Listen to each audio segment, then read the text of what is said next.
أقرت في التصويت النهائي سنظل ننادي بعدم إحالة المدنيين أمام القضاء العسكري، لا، ونستخدم كل الوسائل تنادي ده الممكنة. شيء يا دكتور، لكن هي هتبقى مقرة في الدستور، فبعدما تقر في الدستور محدش يقدر يجي يعني لا، يقدر مجلس الشعب يجافي القادم، الدستور. يقدر مجلس الشعب القادم حتى لو أقرت اه يقدر يغيرها.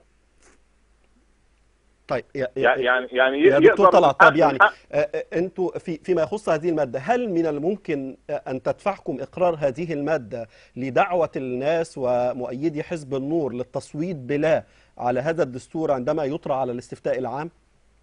هي مسألة تصويت بلا أو بنعم على الدستور لا شك أنها سوف تكون يعني بالنظر إلى الدستور كجملة واحدة، وهذا يقرره الحزب كله، لا أقرره أنا ولا غيري. ما انا بسأل سوف وجهة يكون نظرك قرار كعضو مجلس رئاسي في الحزب، انا بسأل حضرتك كعضو وجهة نظرك. مجلس رئاسي، سوف ننظر إلى الدستور ككتلة واحدة وكشيء واحد. مم.